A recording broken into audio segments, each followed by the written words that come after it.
Assalamualaikum anak-anak. Bagaimana kabar kalian? Semoga kalian sehat selalu ya. Hari ini kembali lagi bersama Ibu untuk belajar. Nah, hari ini kalian akan mempelajari materi pelajaran PPKN tema 6 kelas 6. Selamat menyimak. Kompetensi dasar yang akan kalian pelajari hari ini adalah KD 3.2 dan 4.2. 3.2 menganalisis pelaksanaan kewajiban, hak, dan tanggung jawab sebagai warga negara beserta dampaknya dalam kehidupan sehari-hari. 4.2 menyajikan hasil analisis pelaksanaan kewajiban, hak, dan tanggung jawab sebagai warga masyarakat beserta dampaknya dalam kehidupan sehari-hari. Nah, mari kita mulai ya. Hari ini kalian akan belajar mengenai kewajiban, hak, dan tanggung jawab. Sekarang, mari kita mulai dengan mengenal kewajiban. Pasti kalian sudah tahu kan apa itu kewajiban? Kewajiban adalah sesuatu yang harus dilakukan. Nah, kewajiban kita sebagai warga negara diatur dalam Undang-Undang Dasar 1945. Nah, setiap warga negara memiliki yang namanya hak dan kewajiban. Hak dan kewajiban ini harus dilakukan secara seimbang. Artinya, ketika melaksanakan hak, kita juga harus melaksanakan kewajiban. Bahkan, kewajiban harus dilaksanakan terlebih dahulu daripada hak. Di sini, Ibu mempunyai beberapa contoh kewajiban kita sebagai warga negara. Nah, yang pertama, wajib menaati hukum dan pemerintahan. Maksudnya, di Indonesia ini kan banyak sekali aturan-aturan ya. Nah, aturan-aturan itu harus kita taati dengan baik. Kemudian yang kedua, wajib ikut serta dalam upaya pembelaan negara. Nah, tapi pasti ada yang bertanya, saya kan masih sekolah Bu, bagaimana caranya membela negara? Caranya yaitu dengan cara belajar dengan rajin dan bersungguh-sungguh. Kemudian yang ketiga, wajib menghormati hak asasi orang lain. Nah, jadi jangan hanya menuntut hak kita untuk terpenuhi, tapi kita juga harus menghormati hak orang lain. Kemudian yang keempat, wajib ikut serta dalam usaha pertahanan dan keamanan negara. Nah, jadi kita harus ikut serta untuk membuat negara ini aman. Bagaimana caranya? Salah satunya adalah dengan menjaga kerukunan. Karena apabila kita menjaga kerukunan, kita akan meminimalisir terjadinya konflik. Seperti itu. Selanjutnya, mari kita mengenal apa itu hak. Hak adalah sesuatu yang mutlak menjadi milik seseorang atau sesuatu yang seharusnya diterima seseorang. Jadi singkatnya, hak adalah sesuatu yang harus kita terima. Seperti itu. Nah, hak warga negara Indonesia ditentukan dalam pasal-pasal UUD 1945. Dan di dalam pasal-pasal itu terdapat sangat banyak sekali hak kita sebagai warga negara Indonesia. Hak warga negara Indonesia yang diatur dalam UUD 1945 diantaranya 1. Hak mendapatkan perlindungan hukum. 2. Hak atas pekerjaan dan penghidupan yang layak. 3. Hak memperoleh pendidikan dan pengajaran. 4. Hak memiliki kedudukan yang sama di mata hukum dan di dalam pemerintahan. 5. Hak kebebasan memilih dan memeluk serta menjalankan agama dan kepercayaan yang diyakini. 6. Hak memanfaatkan sumber daya alam. 7. Fakir miskin dan anak-anak yang terlantar dipelihara oleh negara. 8. Hak memperoleh fasilitas pelayanan kesehatan. Nah, ini yang Ibu sebutkan hanya beberapa saja.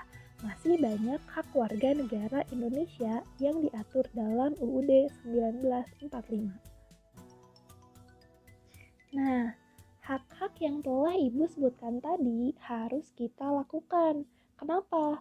Karena dengan kita melaksanakan hak-hak sebagai warga negara, berarti kita mendukung tercapainya tujuan nasional. Maksudnya bagaimana? Nah, di sini Ibu ada beberapa contoh manfaat pemenuhan hak sebagai warga negara Indonesia. Misalnya, hak kita adalah pendidikan dan pengajaran. Nah, ini apabila kita laksanakan akan bermanfaat untuk mencapai tujuan negara, yaitu mencerdaskan kehidupan bangsa. Dengan kita mendapatkan pendidikan dan pengajaran, maka kita akan menjadi bangsa yang cerdas, seperti itu. Kemudian, contoh hak yang kedua adalah hak mendapatkan pekerjaan dan penghidupan yang layak bagi kemanusiaan. Nah, hak ini harus kita lakukan. Kenapa? Karena dengan melaksanakan hak ini, ekonomi warga negara Indonesia akan meningkat dan mengurangi jumlah pengangguran. Kemudian, hak yang ketiga adalah hak atas perlindungan hukum yang jelas. Nah, ini juga harus kita lakukan karena dengan kita melaksanakan perlindungan hukum, maka akan tercipta kehidupan yang harmonis antar warga negara Indonesia dan antara warga negara dengan pemerintah. Kemudian contoh yang keempat, haknya adalah memperoleh fasilitas pelayanan kesehatan. Nah, dengan kita melaksanakan hak yang ini, maka manfaatnya adalah menciptakan kesejahteraan umum. Kenapa?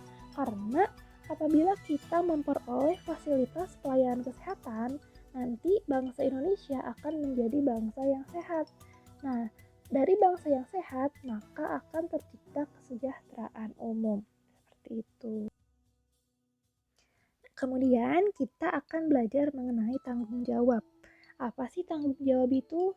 Tanggung jawab merupakan kesadaran manusia akan tingkah laku atau perbuatan baik yang disengaja maupun yang tidak disengaja. Nah, tanggung jawab kita sebagai warga negara terhadap bangsa dan negara Indonesia dilaksanakan dengan cara memenuhi hak dan kewajiban kita sebagai warga negara. Jadi, kalau kalian bertanya bagaimana caranya melaksanakan tanggung jawab kita kepada negara, jawabannya adalah dengan melaksanakan kewajiban dan hak kita sebagai warga negara. Di sini ada beberapa contoh sikap yang mencerminkan tanggung jawab. Yang pertama, memahami dan mengamalkan Pancasila dalam berbagai bidang kehidupan, baik politik, ekonomi, sosial, maupun budaya. Yang kedua, selalu menjaga persatuan dan kesatuan. Yang ketiga, meningkatkan wawasan kebangsaan agar senantiasa terbina rasa kebangsaan, paham kebangsaan, dan semangat kebangsaan pada setiap diri warga negara. Yang keempat, melaksanakan kewajiban membayar pajak. Dan yang kelima, berpartisipasi dalam kegiatan upacara bendera. Nah, itu adalah beberapa contoh sikap yang mencerminkan tanggung jawab kita sebagai warga negara. Selanjutnya, ada dampak pelaksanaan tanggung jawab. Nah, jadi pelaksanaan tanggung jawab itu memiliki berbagai dampak. Ada dampak positif ataupun dampak negatifnya. Kalau misalnya semua warga negara Indonesia memiliki kesadaran untuk melaksanakan tanggung jawabnya, maka akan tercipta kesejahteraan masyarakat. Nah, tapi sebaliknya, kalau warga negara Indonesia tidak memiliki kesadaran untuk melaksanakan tanggung jawab, maka tujuan negara yaitu masyarakat sejahtera tidak akan pernah terwujud. Nah, di sini ada beberapa contoh sikap yang mencerminkan perilaku tanggung jawab. Yang pertama, melaksanakan kewajiban membayar pajak. Nah, contohnya ini kan membayar pajak. Nah, pajak ini bisa dipakai untuk membangun jalan tol, bisa dipakai untuk membangun rumah sakit, dan lain-lain. Jadi, kalau misalnya kita taat membayar pajak, maka secara tidak langsung kita mendukung agar pembangunan berlangsung dengan baik. Nah, contoh yang kedua adalah selalu menjaga persatuan dan kesatuan.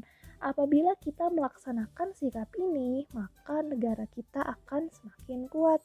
Kenapa? Karena Dengan kita bersatu, dengan kita menjaga persatuan dan kesatuan, maka tidak akan ada yang bisa memecah belah negara Indonesia.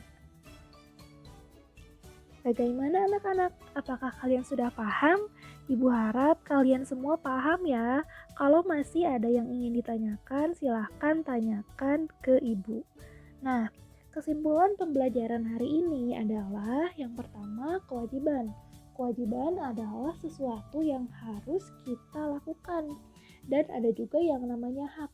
Hak adalah sesuatu yang harus kita terima. Nah, pelaksanaan kewajiban dan hak ini harus dilakukan secara seimbang. Jangan menuntut hak tapi tidak mau melaksanakan kewajiban. Nah, alangkah baiknya kita melaksanakan kewajiban terlebih dahulu sebelum kita menuntut hak. Seperti itu. Dan kemudian ada yang namanya tanggung jawab. Kalau tanggung jawab ini muncul dalam diri masing-masing. Jadi tanggung jawab merupakan kesadaran dari diri masing-masing. Nah, wujud untuk menciptakan tanggung jawab ini dengan cara melaksanakan hak dan kewajiban kita sebagai warga negara. Alhamdulillah materi telah selesai Ibu sampaikan. Ibu harap kalian tidak merasa puas dengan materi yang Ibu sampaikan sehingga kalian bisa mencari sumber lain untuk menambah pengetahuan kalian. Bisa dengan membaca dari buku, bisa membaca, bisa googling, bisa mencari video pembelajaran yang lainnya di YouTube, dan lain-lain. Akhir kata, mohon maaf apabila ada kata-kata yang kurang berkenan. Wassalamualaikum warahmatullahi wabarakatuh.